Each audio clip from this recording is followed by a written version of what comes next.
Lift your glad voices in triumph on high, for Jesus hath risen and man shall... Welcome everybody to our last night of summer Bible school.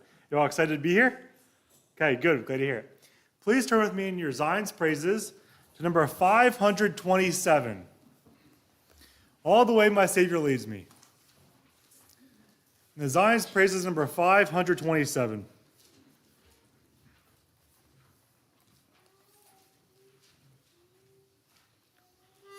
To me, all the way my Savior leads me, what have I to ask beside? God is tender mercy, through life has been my guide, and we peace, divinest comfort, dear by faith in Him to dwell.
Good evening, everyone.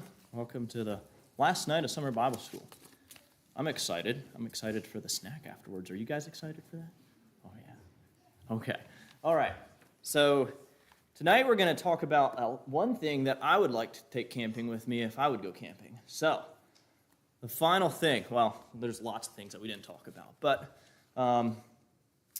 first of all, can anybody tell me what the sixth commandment says? I gave someone a head start. Anybody know? Okay, anybody back there know? It's not that, but I don't blame anyone because I didn't know it before I looked it up either. So it's honor thy father and mother. Exodus 20:12 says, honor thy father and thy mother, that thy days may be long upon the earth, upon the land which the Lord thy God giveth thee. So tonight we're going to talk about tent. So we got a tent up here. But I got a picture of a tent as well. So this is what they call a pup tent. Is that any of you guys want to sleep in one of those? Not fun? No. Has a empty, open bottom. Creepy crawly bugs could get in there. Maybe water if it rains. It would keep you dry, but it would kind of make a river underneath you. How about this tent? You guys want to sleep in that tent? It looks a lot better. Yeah, I think I would like that one too. So, what's the difference between these two tents? So this one kind of can represent us sometimes. Well, so this one is not fun, but it wouldn't be fun for the creepy crawly things, but it would be kind of fun to set up and play with sometimes, It would be kind of fun to maybe put it out in your front yard. Not out in the woods, but in the front yard. So this is the difference between these two is this one is like what we want to do sometimes. Sometimes we want to do this, and this is us. Without God or without our parents, without anyone like that to guide us. That's us. And so sometimes it rains and we get wet, and creepy crawly things come and get us. But this one, if we want to stay inside of this one, this is like our parents' guidance and things. So if your parents tell you to do things, sometimes you're like, well, I want to do this. This sounds more fun. I want to go and set up the little tent out front. But your parents tell you no. So sometimes doing what your parents tell you is not fun, but sometimes it's better for you because you're going to have a nice hard floor to sleep on. Well, hard. You're going to have a soft bed in there. But there's not going to be any bugs and things in there. So sometimes it's easy to see what we want to see and be like, I think it would be more fun to do what I want to do. But your parents are there to keep you safe and to give you guidance. And so listen to them and do what they tell you. Another verse, Romans 13, 1 and 2 says, let every soul be subject unto the higher powers, for there is no power but of God. The powers that be are ordained of God. So our parents are put there by God. God gave us parents, and whether we like it or not, sometimes they know better than us. So listen to your parents. And verse 2, Romans 13, verse 2 says, whosoever therefore resisteth the power, resisteth the ordinance of God, and they that resist shall receive to themselves damnation. So basically reiterating the fact of honor thy father and mother and obey thy parents. So one thing to remember this week as these evenings or this summer Bible school comes to an end is just obey your parents and honor them, even if you want to do some things that they tell you not to. So it will end up much better for you, and it just makes you feel better too. So with those thoughts, let's bow our heads for a word of prayer. Dear Father in heaven, thank you for tonight. Thank you that we can come here and we can have one last night of summer Bible school. And I just pray that you would help us to learn something tonight and help us to have fun. In Jesus' name, amen. All right, remember offering again tonight. Downstairs there's a basket and back there. And kindergarten 1 can go out the front and kindergarten 2 can go out the back.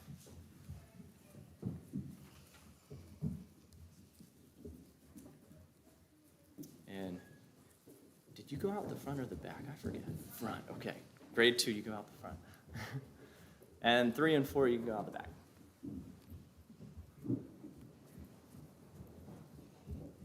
And 5 and 6, you can go out the back as well. All right, and the rest of you are welcome to move front. And we'll turn the time over to John.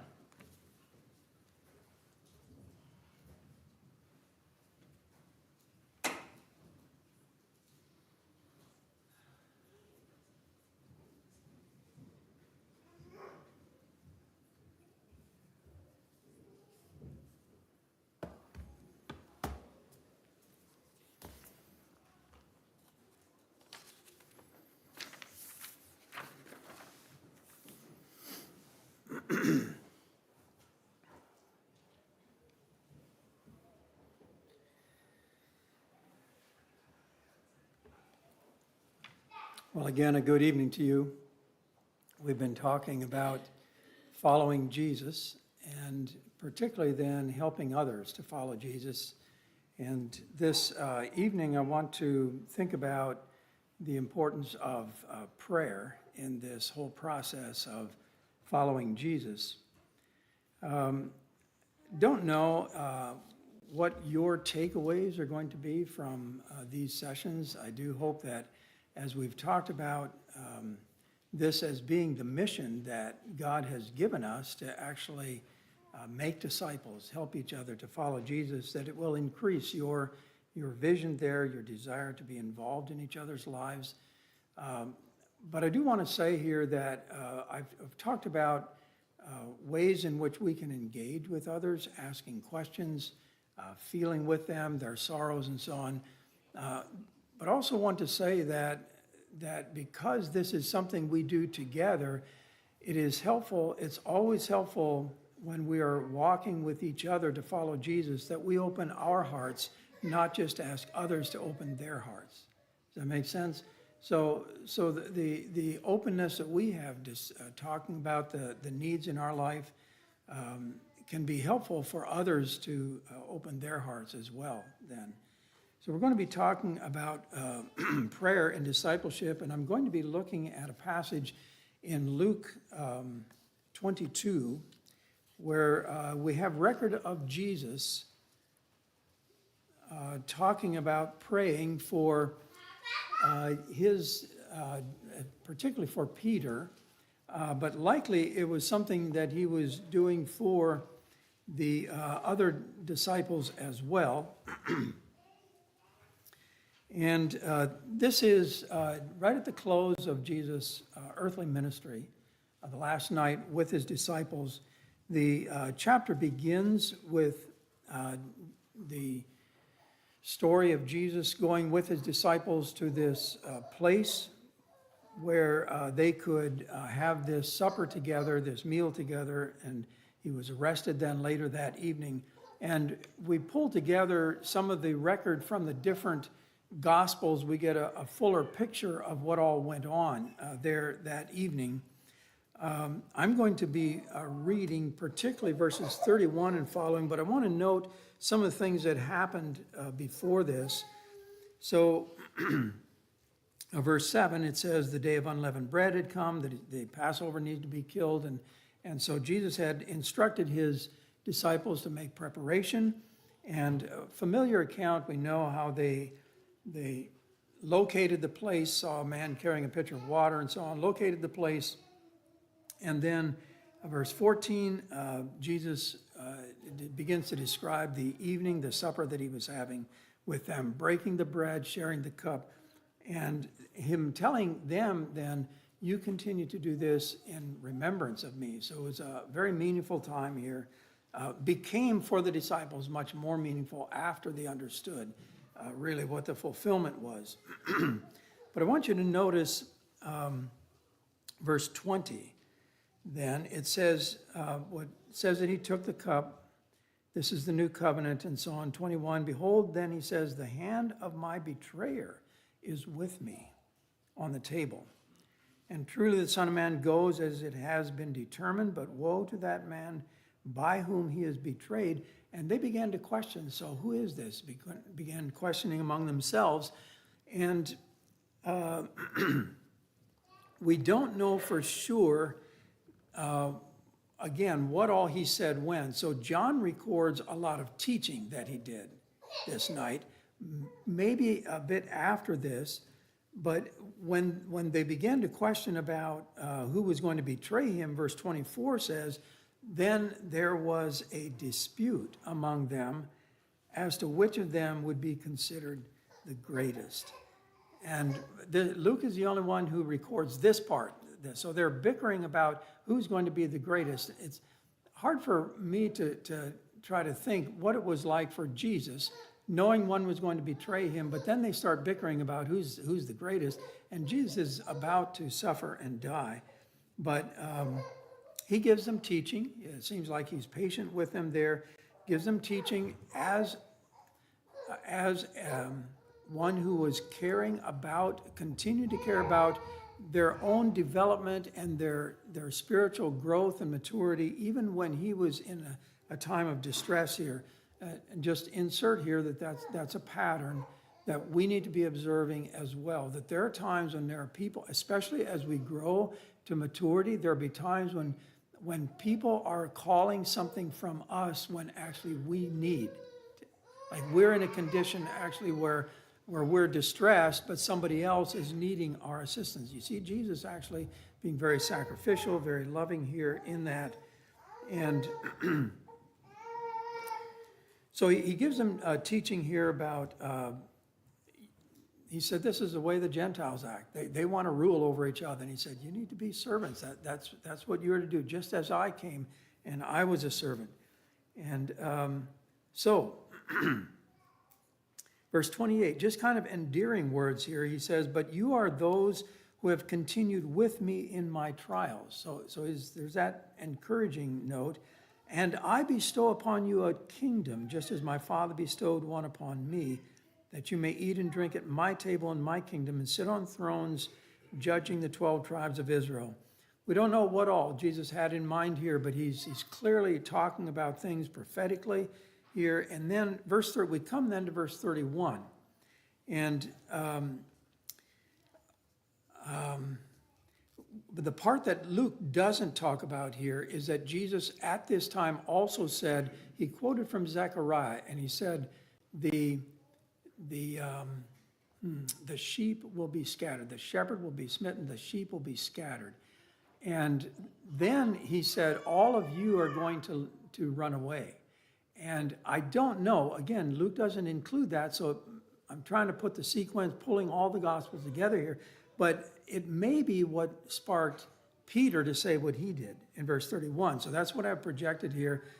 And Peter could have well have been just ahead of this. Other Gospels record that Peter said, no, if everybody forsakes you, I'm not going to forsake you. Okay.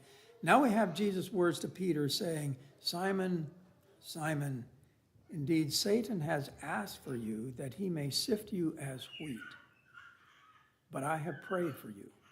So that's the part that we're going to focus on here. Jesus saying, Satan has wanted you, but I have prayed for you, that your faith should not fail. And when you have returned to me, strengthen your brethren. But he said to him, Lord, I'm ready to go with you both to prison and to death. Then he said, I tell you, Peter, the rooster shall not crow this day before you deny 3 times that you know me. What all went through Peter in this exchange, I don't really know. I'm going to focus here on this, what Jesus said, I have prayed for you. Now, again, maybe to frame this and help us think about it, it likely was only a few weeks before this. If we have the sequence right in the Gospels, where Jesus had gone with his disciples to Caesarea Philippi, where he had asked them, who do people say I am? And who do you say I am? And Peter had said, you are the Christ. And Jesus said, blessed are you, Peter. Flesh and blood has not revealed that to you, but my Father, which is in heaven. So there's that confession and that obviously the Spirit of God working in Peter. And we don't know what all is in Peter, but he is thinking that too highly of his abilities here. And Jesus says, no, Peter, you're going to betray, you're going to deny that you that you know me. So I'd like to think with you, just make a number of observations here and about Jesus' interchange here, and then making some applications for us. You'll notice that Jesus said, Satan has desired to have you. And this helps us to understand even how we think about helping others to follow Jesus today. The reality is that every person you interact with who is a believer, Satan wants to have them. And he is out to get them. He will do things like making them think they are more than they are. I would never do that, make statements like that. He will get them sometimes to bickering with each other. Greater, we looking back on this say, why in the world did they do that? I mean, that's kind of childish. I'm better than you are. Isn't it? We can look at them. But the reality is, folks, Satan wants every one of you. He wants every one of us, and he's out to get us. And Jesus is recognizing that as he interacts here with Peter. I also observe here, I think we're a lot like Peter and the other disciples. They all also said, well, we'll never deny you. We won't run away from you. And I tend to think that we anticipate being better than we really are. We don't plan to fall, to really stumble. We don't anticipate the kinds of things that we may face. Jesus had told them I don't know if it was before this or after, but John records Jesus saying in John 16, the closing verse, I think it is, of chapter 16, where Jesus says, in this world you will have trouble. Okay, that's the kind of world we live in. And I don't think that they understood at all the kinds of troubles that were going to come upon them. Jesus had told them, actually, we have record of at least 3 times that Jesus had told his disciples, I'm going to be crucified. And they're going to take me and beat me, and but they didn't get it. It didn't fit their plan. Somehow it didn't register with them. And so they are afraid. On the journey to Jerusalem, there was, at one point, Thomas said, well, let's just go and die with him. They knew that there were things coming, but they didn't understand all that was happening here. But in this world, we will have trouble, and we typically don't anticipate. All kinds of things come up. We don't recognize it, and suddenly it hits us in different ways, different kinds of things. And these troubles, these trials, these distresses test our faith. You'll notice what Jesus prayed for Peter. I have prayed for you that your faith will not fail. Okay, troubles test our faith.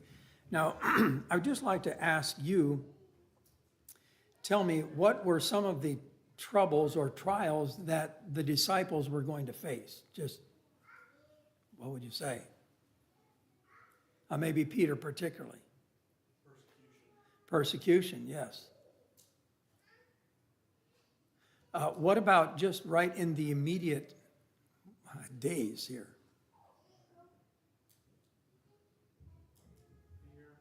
Fear. Yeah. They were going to observe Jesus, who had commanded storms and sickness and whatever. They were going to see him taken and beaten. They observed these things.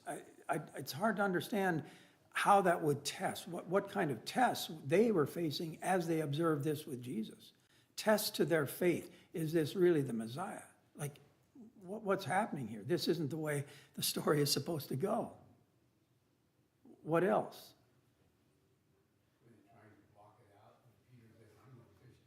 Maybe, yeah. Just kind of push it aside. Okay. Peter said, I'm going fishing. Other tests?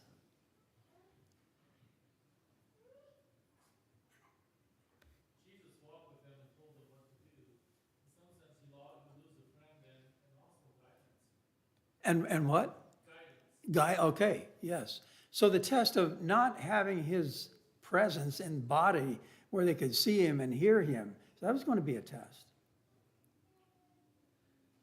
I think also Peter was going to face a significant test of shame. Okay, he faced the test there with being identified with Jesus, and he failed miserably. Okay, and then he went out and wept bitterly. What did Peter feel like in those hours, in that time, and then watch his Lord crucified and knowing that he said, I don't even know him? What was going through Peter's heart? Do you think about the kind of test to his faith? But Peter, I have prayed for you that your faith would not fail. You hear the significance, I think, of Jesus here, particularly with Peter. Faith is the key to our victory over Satan. And so, in other words, we know that Judas lost faith, right? And his response to his failure was not good. He ended up committing suicide. Peter, though, struggling, no doubt, over these days, along with the other disciples, struggling. I wonder on, let's just say, how they spent Saturday. Let's just say that. Okay, the test to their faith. Is God real? What was this all about? But if we lose sight of God, if we lose faith, we're not going to be able to live in victory. So as we look at Jesus here in his prayer for Peter, it helps us to see the importance of prayer in discipling, and particularly in discipling other people. I want to just say here that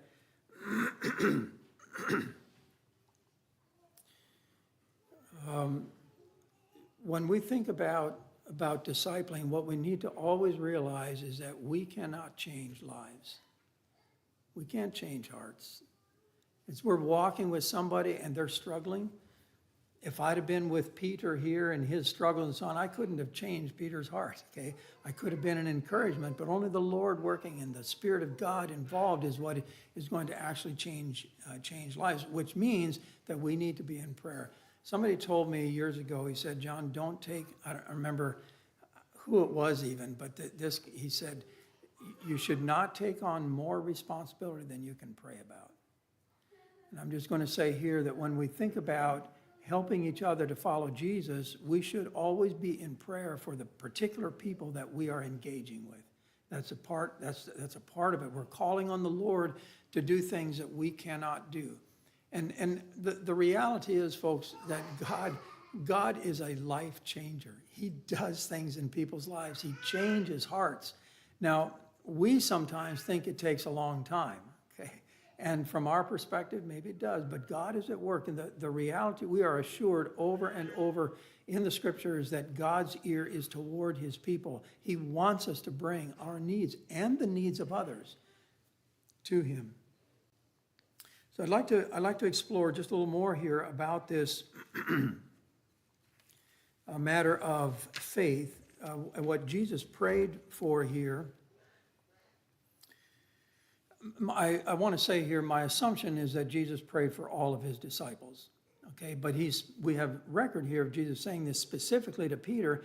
I tend to think that Peter went through some things that the other disciples didn't because of his bold assertions and his miserable failure. I think he went through significant struggles, and Jesus is saying, I'm praying for you that your faith does not fail. So I'd like to think about faith and the importance of faith and how we think about this in walking with others as they follow Jesus. First of all, what is faith? So Hebrews 11, verse 1, now faith is the substance. And I know that from my reading, and for years, I struggled a little bit with what does that mean? Faith is the substance. And I still don't know for sure, but it's the idea really of, it's the substantiating. It's the confirming, which means that it's like taking unseen realities as though they are seen, okay, making them substance. Is that helping you to understand? So faith is, some translations get to the sense of it. Faith is the assurance of things hoped for, the evidence of things not seen. But it's actually the idea of bringing what is insubstantial into such reality that it's substantial for us. Faith is the substantiating of things that we cannot see. So it's the ability to live according to realities that we cannot see. The evidence of things not seen. So just a very stupid question here. Okay. Am I here? You're nodding? Okay, I'm here. How do you know? You can see me, right? Your senses tell you. You can see me, you can hear me, you could touch me. Hopefully not all the senses are telling you that I'm here, but our senses, that's how we know things are real in this world. Our senses tell us. And if somebody questions something that you are saying, you say, well, I saw it, right? You substantiate, you saw it. Okay? So another question, this is not stupid, okay? Is God here? Yes. How do we know? Suddenly, our senses, we can't rely on sight and touch, okay, hearing. We rely on faith. Faith is living according to the realities that cannot be touched or seen, living by those realities just as much as the realities that we can see. Okay, faith is this, and then later on, faith is this substantiating. So later on in the chapter, verse 6, he says, without faith it's impossible to please him. For he who comes to God must believe that he is. Okay? And he's a rewarder of those who diligently seek him. So faith begins with that basic reality, God is. Okay? Unfortunately, we sometimes face our distresses in life as though God isn't. Okay? We get into troubles and we start wondering, is God? Faith is living according to those realities that we cannot see. It's God is. So that's the most basic reality.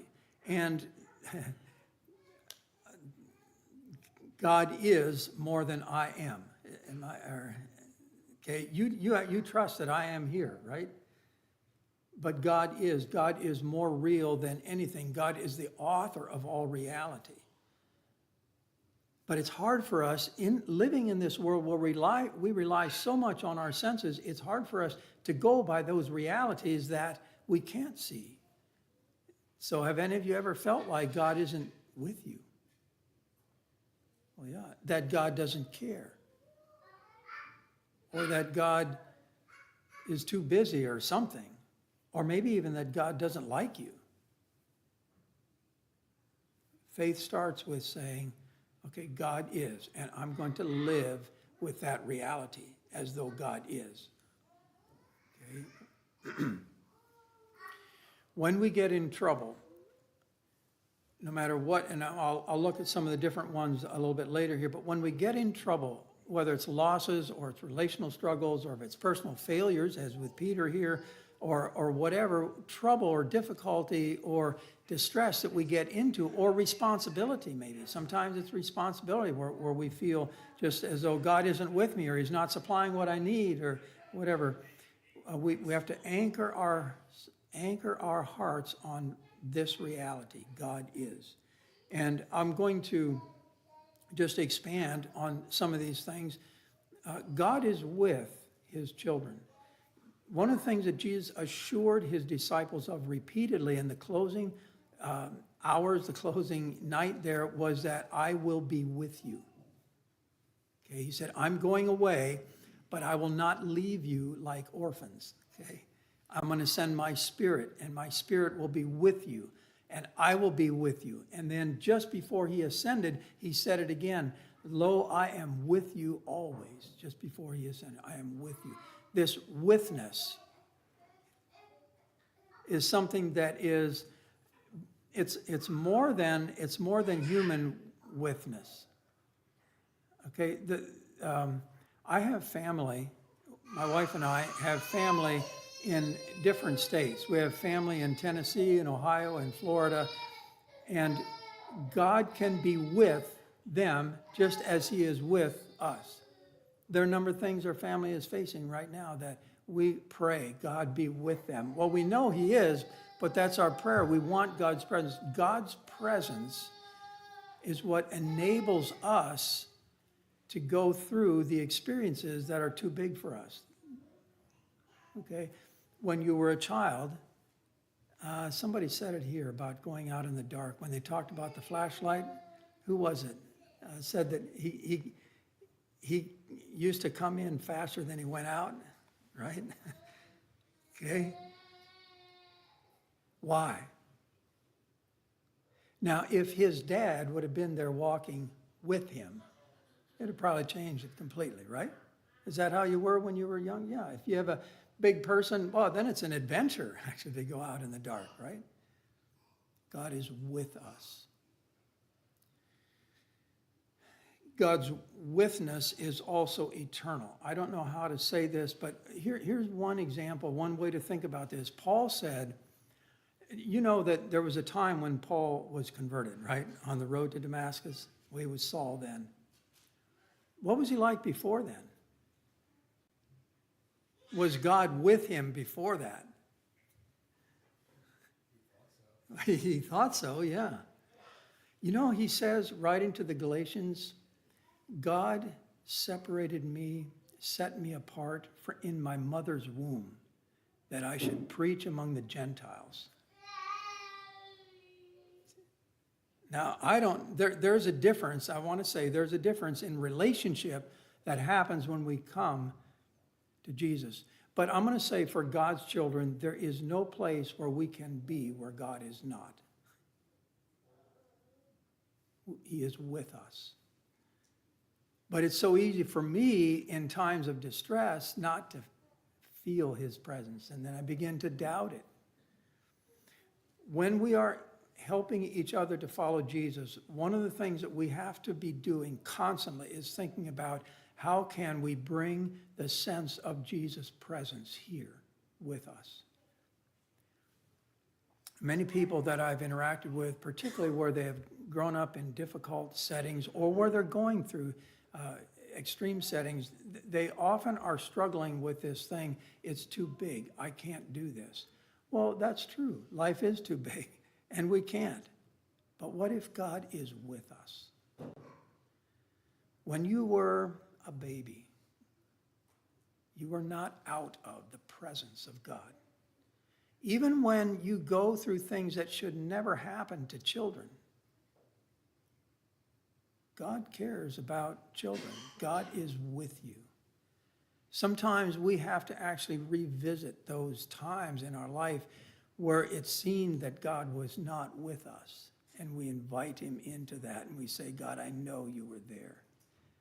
We bring his presence into all of the circumstances of life because God is eternal and God is with our past and he's with our future. He is with his children. God is a rewarder of those who diligently seek him.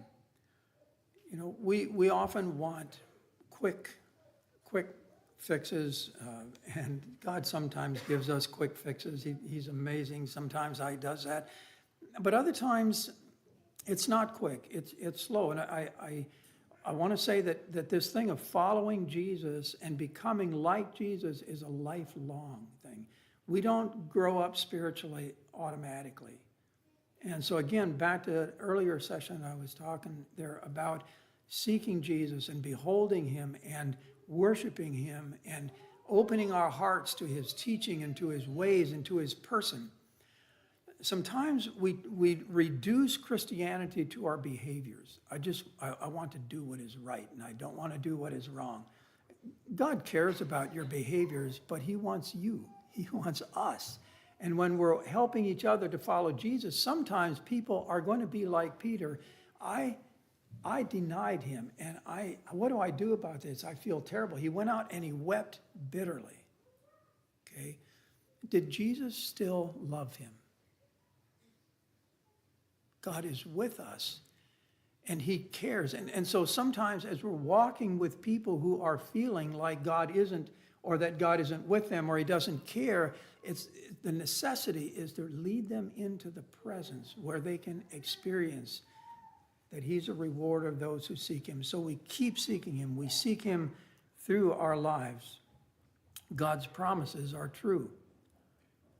Okay? There are lots of other truths that we could look at here about God. God is a forgiver. God is also an enabler.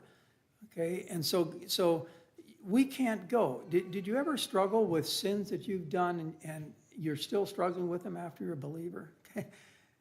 We can't go to a courthouse and see a written record and it's expunged. And it says, oh, this is taken care of. So we have to accept these realities by faith. God's promises are true. When he declares us righteous, we accept that. We believe that. We say, thank you. It isn't something that we deserved. God's ways are right. In our walking with God, sometimes people in their distresses will come to think, well, it's not worth it. I just as well live how I want to live. Well, that's only going to bring trouble. It's not going to bring good things. God's ways are right. He gave us his guidelines to enable us to live abundant life. It's not to make us miserable. He doesn't say don't sin because I want you to be miserable most of your life and grumpy. No, he teaches us things like generosity and forgiveness and kindness to show us the goodness of his ways. He tells us not to be stingy and not to be hateful and not to be hurting other people and not to be selfish, because that's a miserable life. He knows what is right. God's ways are right. And God will do what he said. Jesus, praying one more here, nothing is too hard for God. Jesus is praying for Peter. He says, I prayed for you that your faith will not fail. Because in our times of testing, we easily can assume that God isn't. We begin to assume distortions about God, sometimes outright lies about God. Our spiritual eyes get fogged when we are in distress, when we're in difficulty, the troubles of this world. Okay? And so that's what we constantly need to be coming back and opening our hearts. Now, I'm going to tell you what I personally have done. Years ago, I began doing this. I thought I had discovered something and found out I really had it. Well, discovered it maybe for me, but I was struggling at times. There'd be times when I would maybe, it often had to do with load, with things that I didn't feel like I could do or were too hard for me or whatever, maybe just other distresses. And sometimes I would wake up in the night. And I don't know how about you folks, but my thoughts in the night are typically not very spiritual, let's just say. They're not very mature. I get afraid, I think things, and it looks way bigger than it ought to look, and so on.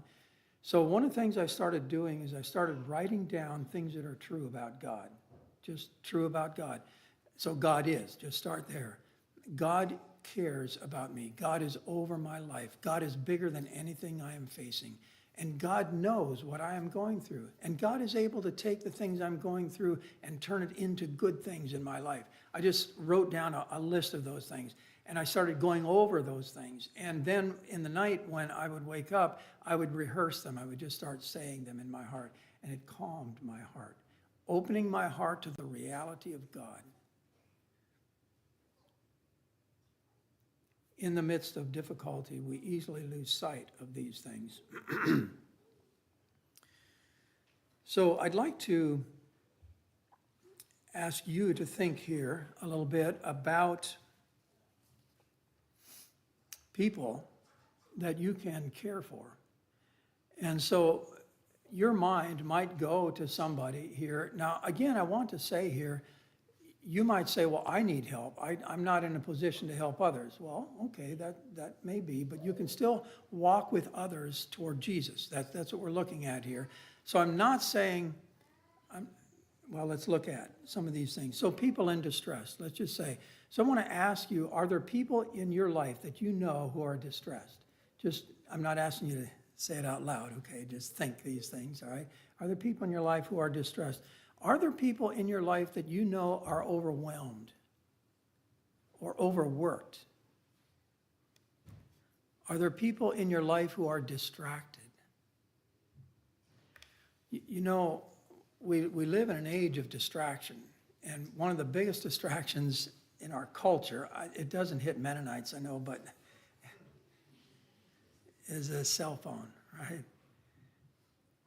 I mean, I watch people sometimes when I'm walking and they don't realize that they're getting close to me. They're looking at their phones and I have to walk out of the way, right? Distractions, constantly distracted. Not just cell phones. There are all kinds of things that pull our attention.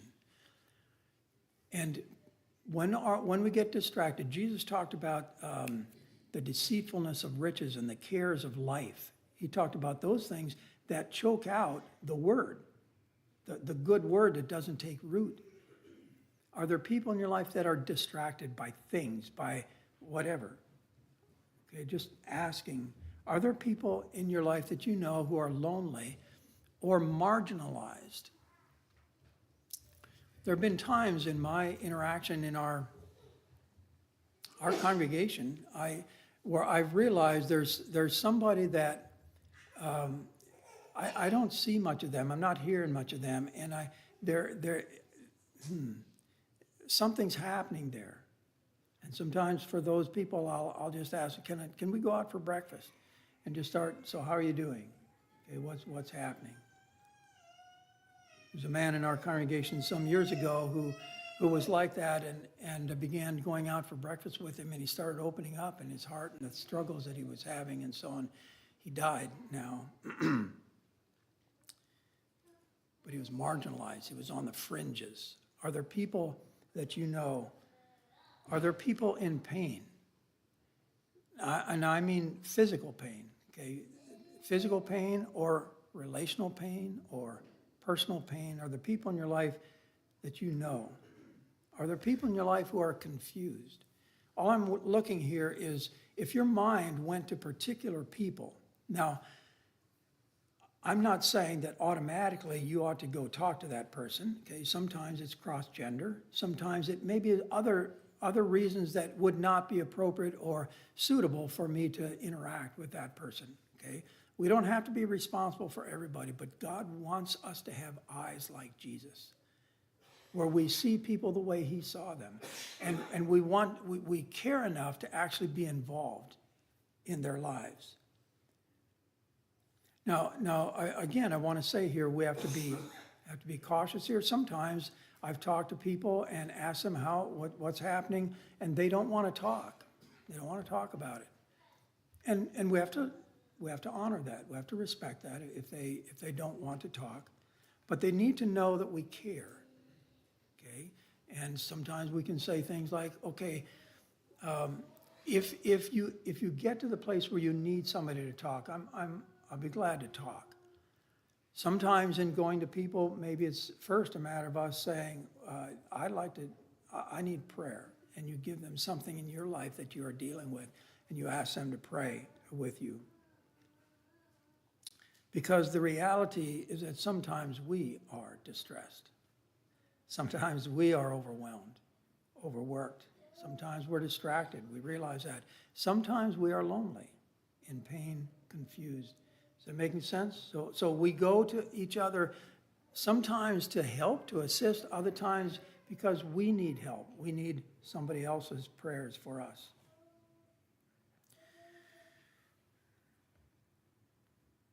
We see Jesus praying for Peter here, and I've basically spent the time looking at this.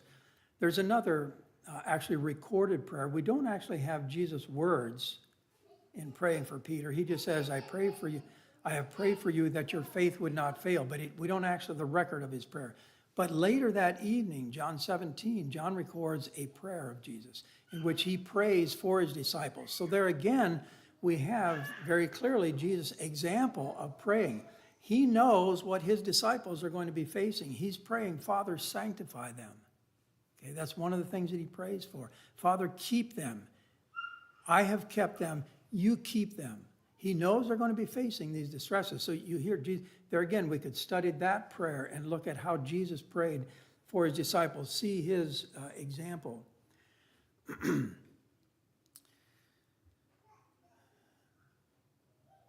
All that guides us in our interactions with each other has to be a commitment to each other's good. As we interact with each other, sometimes we get into tangles that are not easy. Sometimes it's messy. Sometimes even people will say, I don't really want to talk anymore. Okay, this isn't doing any good. Or just let me alone. Or there are other things. Sometimes they even accuse us, even if we become, but they did these things to Jesus, right? And so it isn't a matter, we have to honor when people put up walls or whatever, but we need to care about people. It is love. It is love that will make our ministry to others effective. You look at 1 Corinthians 12, it's a description of the spiritual gifts. Chapter 13 says, but you really want to do it right, love. Okay, you can have gifts of faith and knowledge. You can remove mountains. You have a gift of miracles, but if you don't have love, it means nothing. It profits nothing. Love is what makes our ministry to others effective. I'm going to give you a story here. Howard Hendricks, don't know if that name rings any bells with you. He's an educator. He's been a college professor for years, but he didn't start out that way. And I want to tell you the story of how he started. Howard Hendricks, he wrote a book called Teaching to Change Lives. We have used it there sometimes at Faith Builders.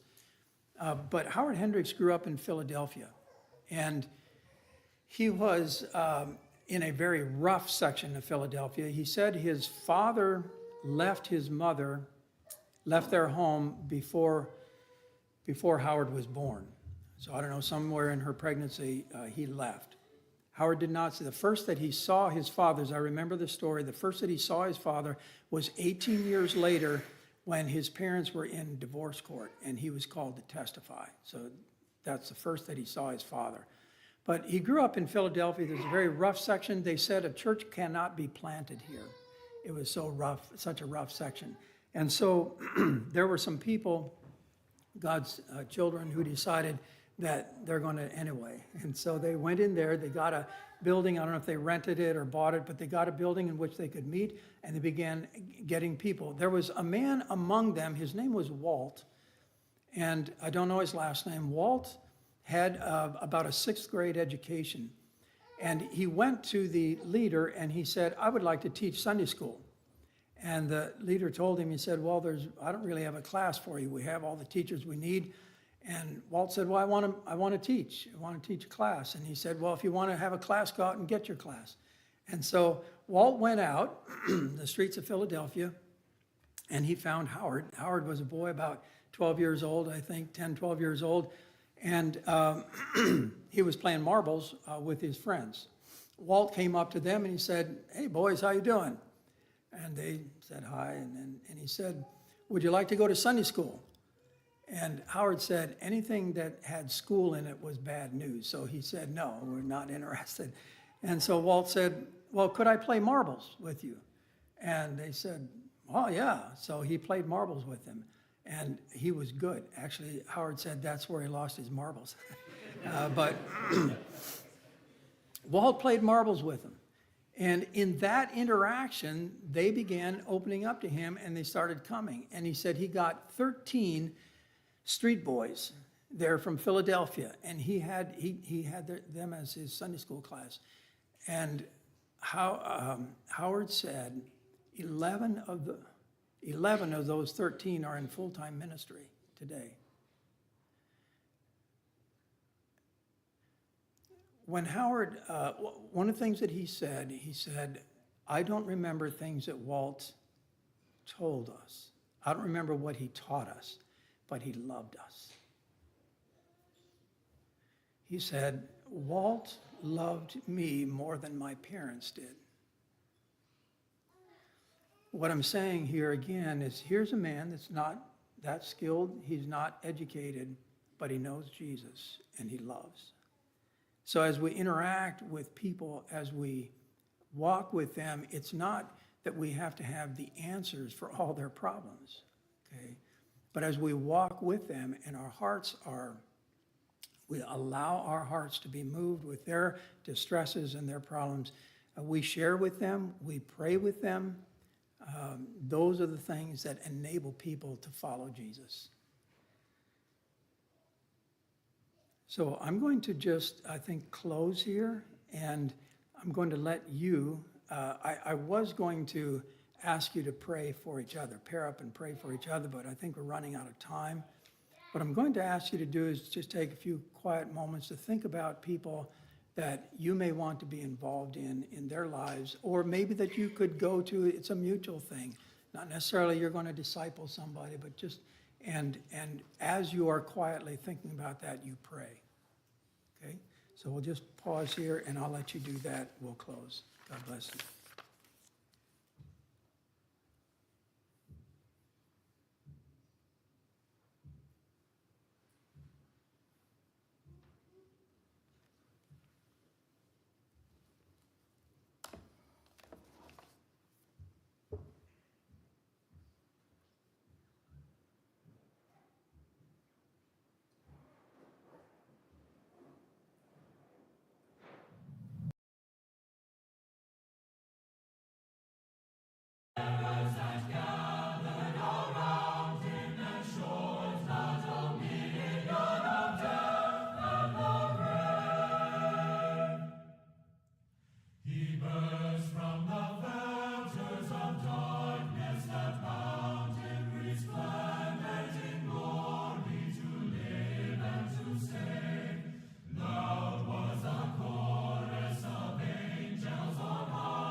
Lord.